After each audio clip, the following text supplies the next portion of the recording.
Alright guys, welcome back. This is part 2 of our build series. I am Kris Cantrell from Backcountry Outdoors.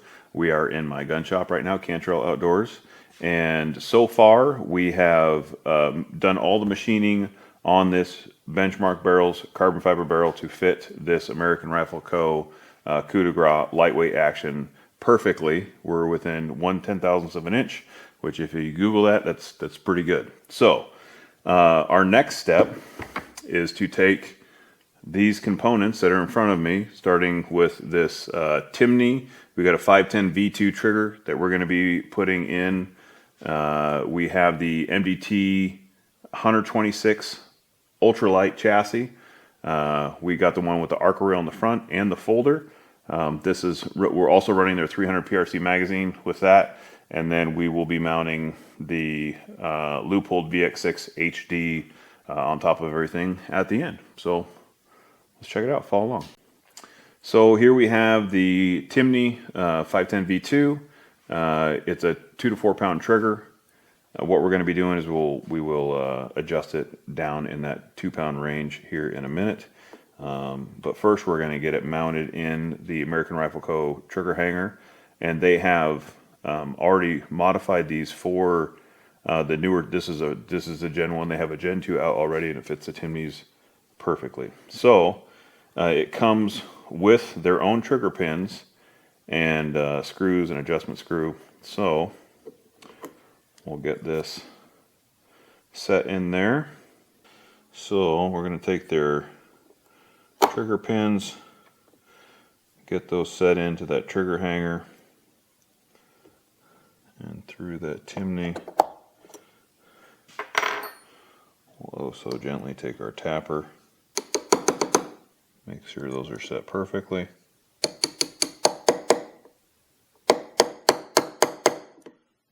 we go. And now we're going to take this and get this set into that Coup de Grace. Alright, our next step, now that we have our trigger in our trigger hanger, we will remove the bolt. A nice thing that they did on these is they put a side bolt release. It's much easier than the previous Archimedes, and it still has that pivoting bolt handle, which I absolutely love. Now we'll get this set in here, oh so gently. It's nice because they cut slots in the action and in the trigger hanger, so it's pretty hard to mess that up. You take the supplied hardware, we'll screw that down, and the nice thing is there is a ton of adjustment in here, front, back, up, and down. So we'll get this snugged up, and we will take this bolt and put it back in here and get ready to adjust this trigger. So we're just getting this trigger adjusted in here.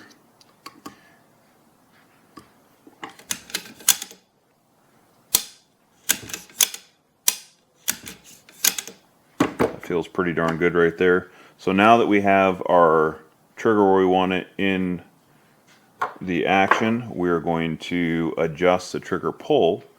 Doug would like a little lighter trigger pull. These typically come about 3 pounds. So we're going to adjust this counterclockwise, and what that's going to lighten the trigger pull. And we're just do quarter turn at a time, not too much, don't get too crazy. We're going to take our trigger pull gauge. First pull says 2 pounds 13 ounces. That is way too heavy. Doug likes it a little bit lighter. So we're going to adjust that about right there. Cock that bolt.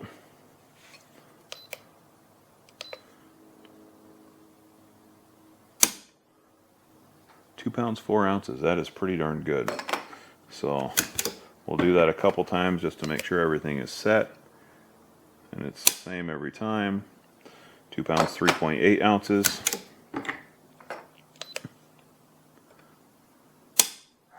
2 pounds 3.9 ounces. I'd say that's a winner. So we have the trigger in the gun, we have it adjusted. Now we're going to move on to the next step, and we're going to install the chassis. All right, now we're going to take the MDT Hunter 26 chassis, which is a fairly unique chassis, and I'll show you why here in a minute.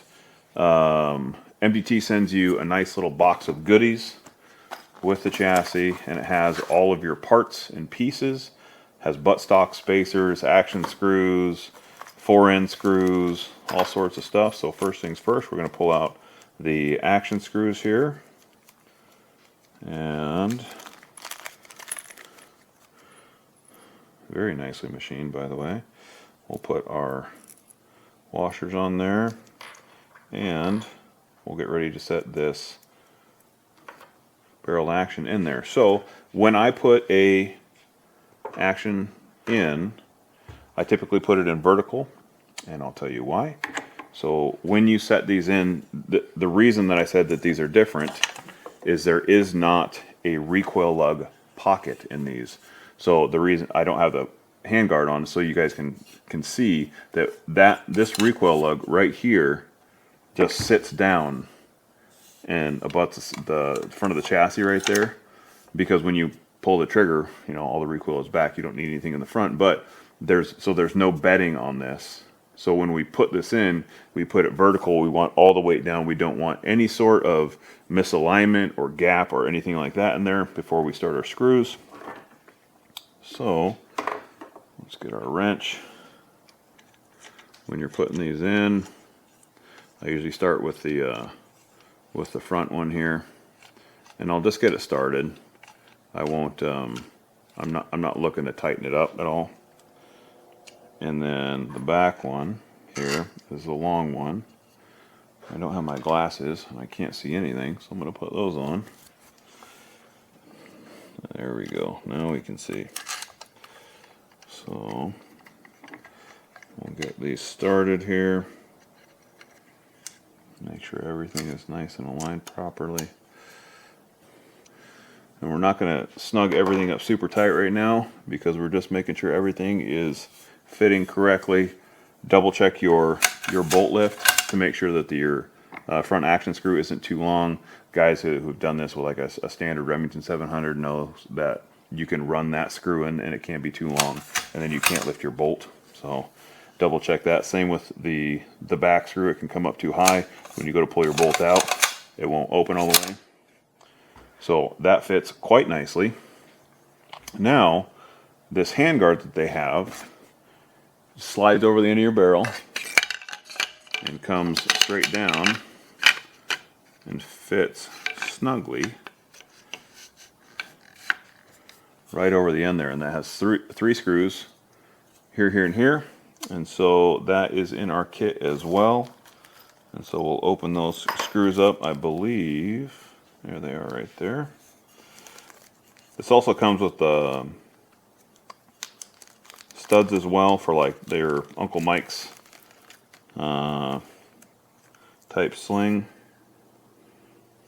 All right, now we have our screws for our fore end, and I am a Loctite guy, so I'm just going to put a little dab of blue Loctite on these, and oh so gently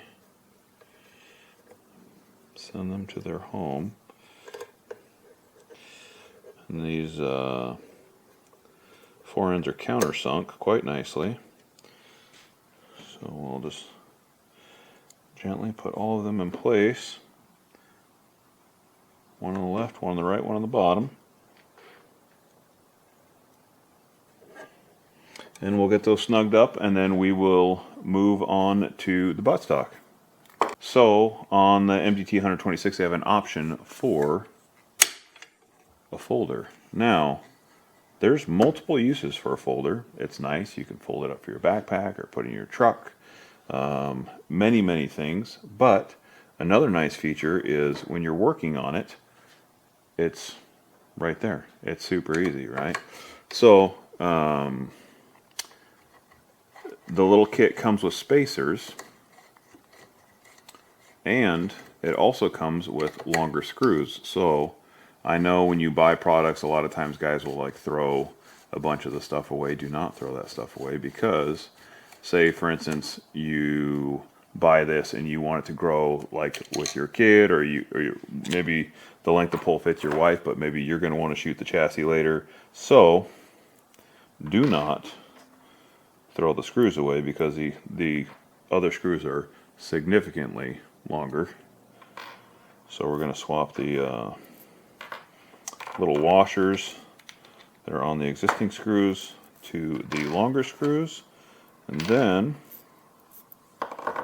we will take the spacers. So there's 4 spacers that it comes with. If any of you have ever met Doug, you know that he's a large man. So we're going to use all of the spacers. Now you can adjust this, technically you can adjust this in the field too, because the way this is made, say for instance if you had adjust this on there and the screws through, MDT has designed these so you can pivot them in and out in the field, which is a pretty smart design. So kudos to whoever came up with that smart guy idea. Good job. Another handy feature of this folding chassis, it has an adjustable cheek piece, which is really nice, because I feel like the vast majority of guys that get scoped have terrible cheek weld. So you can fix that with an adjustable cheek piece and have the perfect shot every single time, but you run into the issue of trying to get your bolt all the way out when you're trying to clean your gun. So you don't have to adjust your cheek piece up and down. You can just fold the end of your chassis, pull your bolt out. So pro tip, you're welcome. All right, now we have the rifle set up. We've already put our levels on it to get the gun leveled up for the scope mount. We're going to be putting some Leupold Backcountry cross slot 34mm medium rings on for this application. So what we'll do, the pick rails are already milled into this coup de grace action, so we'll get these set up. And these get torqued. They have a larger screw on these now, which I really like, and they get torqued to 45 inch-pounds. When you're putting these in here too, another little pro tip, just how we seated the barrel action against the chassis. When you put your rings in there, your scope is going to want to slide forward, so make sure to butt both of your scope rings up to the face of that slot in there. And if you have a good set of rings and a good action, it'll be perfectly true, and you won't have to worry about alignment. We never have to lap scope rings anymore, which is really nice. So we'll get those set. Again, you can see these can move around in there. So push them all the way to the front. That slot is machined into the base of that ring, and we know that everything's going to be true in there. And after I torque this down, you take your VX6 HD, and you're going to take that and you set that baby right in there just like so. Fits perfectly.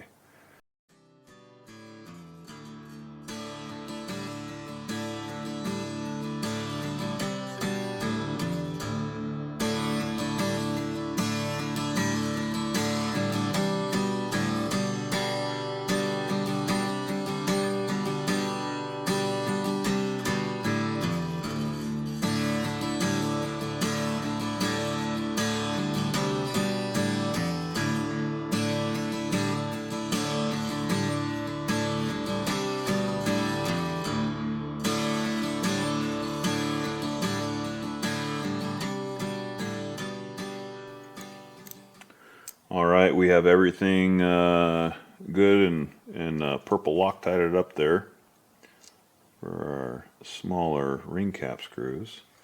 And our scope is leveled up right now. We're going to swap out our bits. We're going to go from 45 inch-pounds to 28. So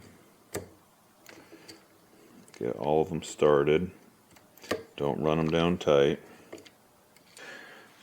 Okay, so what I'm trying to do here, when you put the ring caps on and you start tightening, you go, you know, diagonal 1, 2, 3, 4, 1, 2, 3, 4, and you do it in very small increments, because when you tighten one side, what it's going to do is it's going to roll that scope over from left to right, depending on how much you do each side.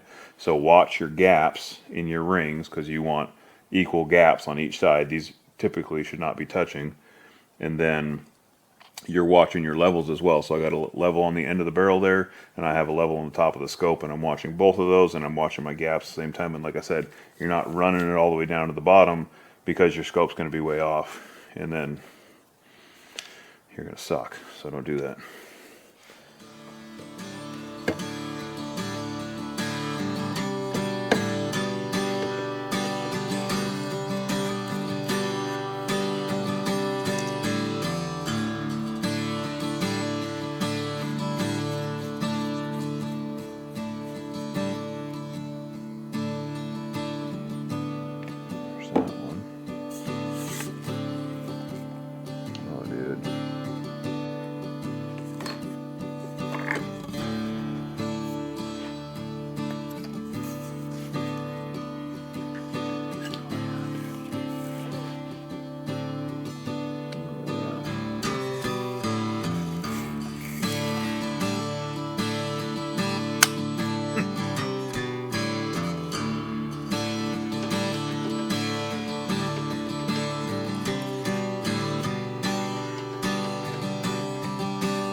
All right, so the last step, we have our MDT 5 round 300 PRC mag,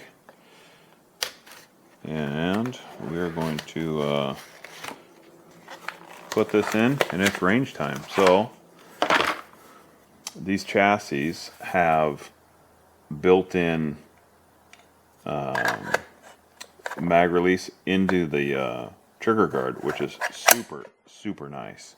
So to release your mag, it's right there.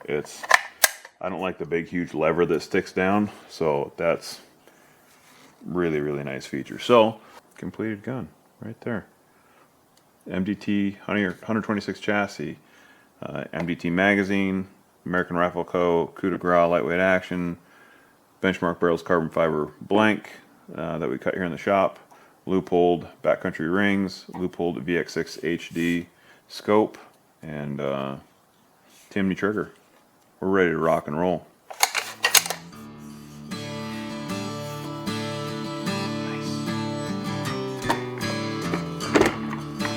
All right, everybody, we have our completed rifle here. The next step is to take it to the range and break it in, and then we're going to shoot it for groups, and we're going to chrono it, and we're going to build some dope sheets, and we'll let you know how all of these perform. Each one is going to be a little bit different.